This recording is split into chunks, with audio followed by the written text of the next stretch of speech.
अयोध्या के राजकुमार भगवान राम अपने पिता के वचन को निभाने के लिए 14 वर्ष के वनवास पर गए। उनके साथ थी उनकी पत्नी माता सीता और उनके छोटे भाई लक्ष्मण।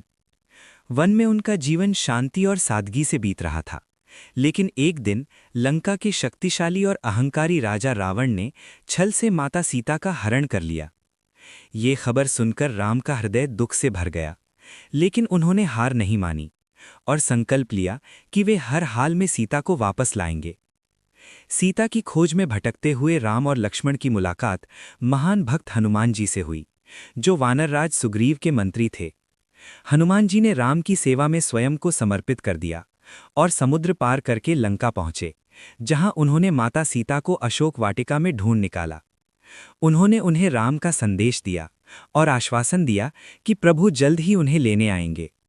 जब हनुमान जी वापस लौटे और सारी बात राम को बताई, तो राम के मन में आशा की किरण जाग उठी। अब राम अपने विशाल वानर सेना के साथ समुद्र तट पर पहुंचे। उनके सामने था अथाह और गहरा समुद्र, जिसे पार करना असंभव लग रहा था। राम ने समुद्र देवता से प्रार्थना की कि वे उन्हें रास्ता दें, लेकिन 3 दिन तक कोई उत्तर नहीं मिला। तब राम ने क्रोधित होकर अपना धनुष उठाया और कहा कि यदि समुद्र रास्ता नहीं देगा तो वे उसे सुखा देंगे।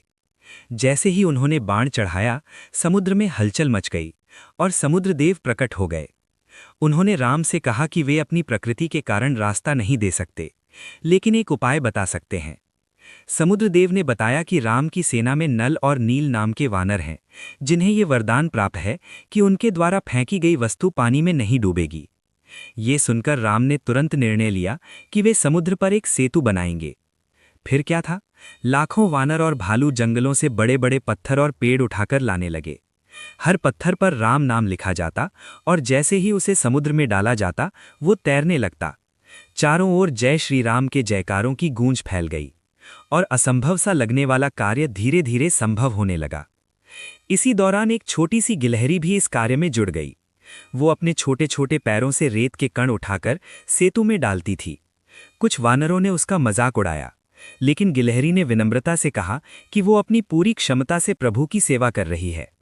ये देखकर राम भावुक हो गए और उन्होंने प्रेम से गिलहरी को सहलाया। तभी से गिलहरी की पीठ पर 3 रेखाएं मानी जाती हैं, जो उसकी भक्ति का प्रतीक हैं।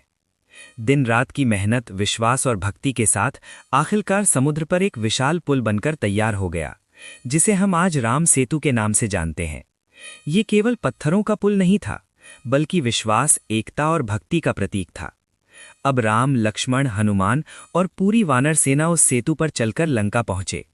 वहां एक भयंकर युद्ध हुआ, जिसमें अंततः राम ने रावण का वध किया और माता सीता को सम्मान के साथ वापस ले आए। ये कहानी हमें सिखाती है कि सच्ची भक्ति और विश्वास से असंभव भी संभव हो जाता है, और जब हम मिलकर काम करते हैं तो कोई भी बाधा बड़ी नहीं होती। भगवान हमेशा अपने भक्तों के साथ रहते हैं और छोटी से छोटी सेवा भी उनके लिए बहुत मायने रखती है। भगवान राम का ये सेतु हमें हमेशा ये याद दिलाता है कि यदि हमारे मन में विश्वास और संकल्प हो, तो हम जीवन के हर समुद्र को पार कर सकते हैं।